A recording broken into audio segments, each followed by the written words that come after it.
Hello my dear students, today we learn about sub-aerial modifications of stem। आज हम लोग तने के उपवायवीय रूपांतरण के संबंध में अध्ययन करेंगे। प्रीवियस वीडियो में हमने आपको बताया है कि तने मुख्यतः भ्रूण के प्रांकुर से विकसित होते हैं और प्रायः भूमि के ऊपर पाए जाते हैं। ऐसे तने जो भूमि से ऊपर अर्थात वायु में पाए जाते हैं, ऐसे तने को वायवीय तना अर्थात एरियल स्टेम कहा जाता है। परंतु कुछ ऐसे भी तने होते हैं जो पौधे की चिरकालिकता बढ़ाए रखने के लिए, पौधे में कायिक प्रजनन के लिए अथवा भोज्य पदार्थों के संश्लेषण और संचय के लिए यह भूमि में नीचे पाए जाते हैं। और ऐसे तने जो भूमि के नीचे पाए जाते हैं, ऐसे तने को भूमिगत तना अर्थात ग्राउंड स्टेम कहा जाता है। परंतु कुछ ऐसे भी तने होते हैं जो या तो पृथ्वी की सतह पर क्षैतिज वृद्धि करते हैं अथवा उनके कुछ भाग पृथ्वी के नीचे पाए जाते हैं।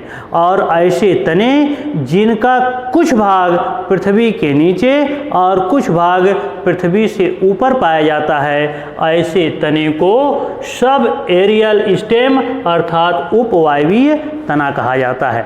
विभिन्न प्रकार की संरचनाओं, विभिन्न प्रकार के कार्य के संपादन और उनमें विभिन्न प्रकार की वृद्धि होने के आधार पर इन उपवायवीय तने को हम 4 प्रकार में विभाजित करते हैं। नंबर 1 रनर्स, जिसको ऊपरी भूस्तारी तना कहा जाता है। नंबर 2 शकर्स, जिसको अंतः भूस्तारी तना कहा जाता है। नंबर 3 स्टोलेन, जिसे भूस्तारी तना कहते हैं। और नंबर 4 ऑफसेट, जिसको भूस्तारिका कहा जाता है।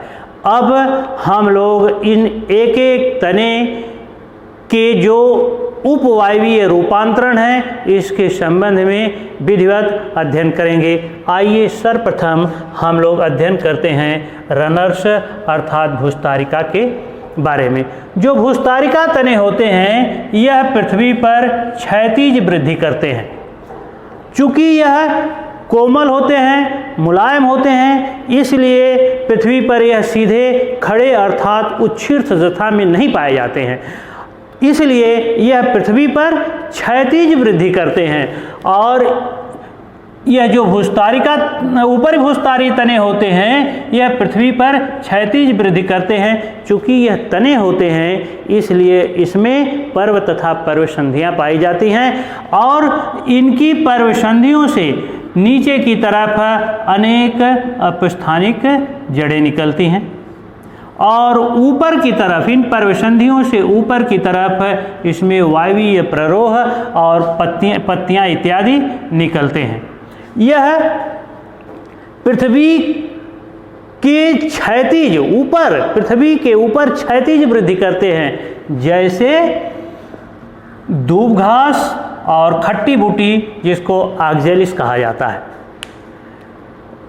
इसमें यदि इसका इंटरनोड भाग किसी कारणवश टूट जाए अथवा वृद्ध होने के कारण सड़ करके नष्ट हो जाए, तो प्रत्येक पर्वसंधि से निकला हुआ इसका वायवीय प्ररोह और पर्वसंधियों से नीचे की तरफ निकली हुई अपस्थानिक जड़ें अलग पौधे का निर्माण करती हैं।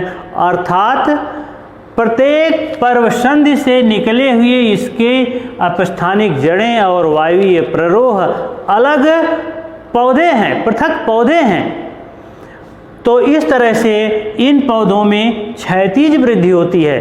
रनर्स जो ऊपरी भूस्तारी तने होते हैं, यह पृथ्वी की सतह पर ऊपर क्षैतिज वृद्धि करते हैं और इनमें जगह जगह पर पर्व तथा पर्वसंधियाँ पाई जाती हैं। नंबर 2 जिसको शकर्स अथवा अंतः भूस्तारिका कहा जाता है। जो शकर्स अथवा अंतः भूस्तारिका होते हैं, इसमें जो तना होता है उसका मुख्य भाग भूमि के नीचे पाया जाता है।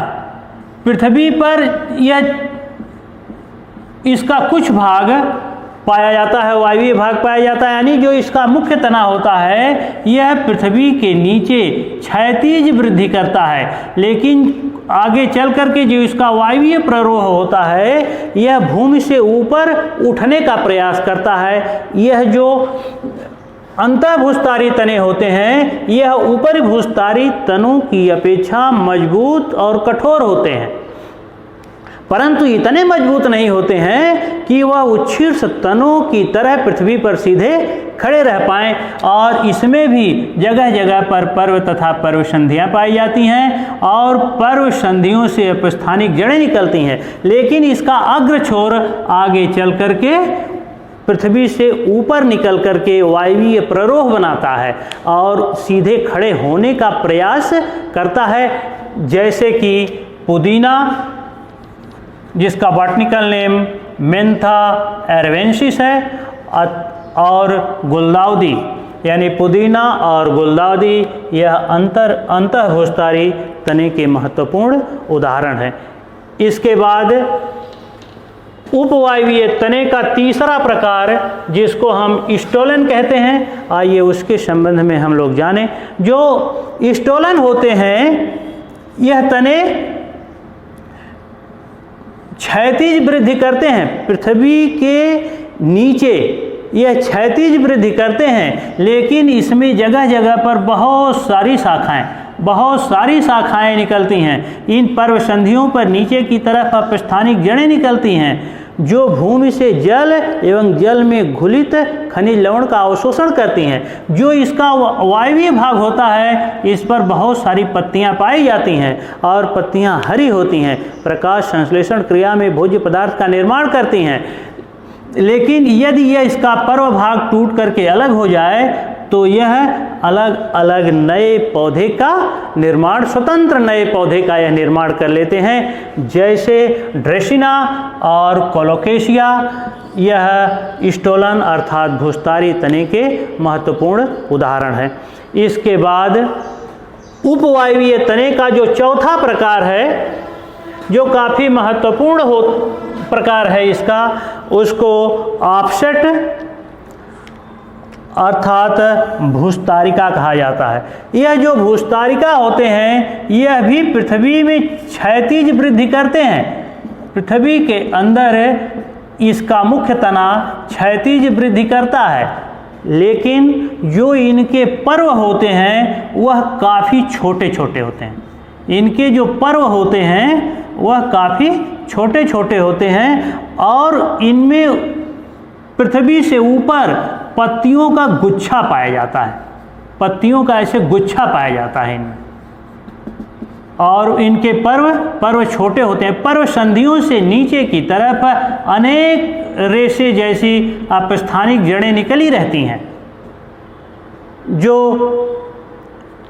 जल एवं खनिज लवण का अवशोषण करती हैं, और पत्तियों का यह जो गुच्छा पाया जाता है यह पत्तियां हरे रंग की होती हैं और प्रकाश संश्लेषण क्रिया में भोज्य पदार्थ का निर्माण करती हैं, जिससे पौधे का पोषण होता है, उसका वृद्धि और विकास होता है, टूटे फूटे अंगों की मरम्मत होती है। और यह जो पत्तियों का गुच्छा पाया जाता है, इसी पत्तियों के गुच्छे पाए जाने के कारण इनको ऑफसेट अर्थात भूस्तारिका कहा जाता है। और भूस्तारिका का महत्वपूर्ण उदाहरण इकॉर्निया और पिस्टिया अर्थात जलकुंभी पौधा है।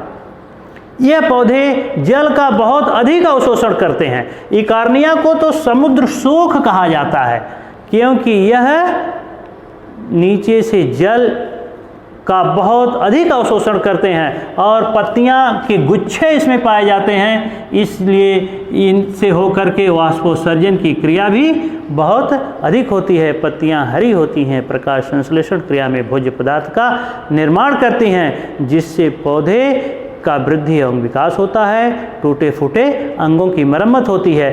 तो कहने का मेरे मतलब यह है कि जो उपवायवीय तने होते हैं इनके कुछ भाग पृथ्वी के नीचे और कुछ भाग पृथ्वी के ऊपर पाए जाते हैं, इसीलिए इन तनों को उपवायवीय तना अर्थात सब एरियल स्टेम कहा जाता है। अब नेक्स्ट वीडियो में हम लोग एरियल मॉडिफिकेशन ऑफ स्टेम के संबंध में अध्ययन करेंगे। Thank you.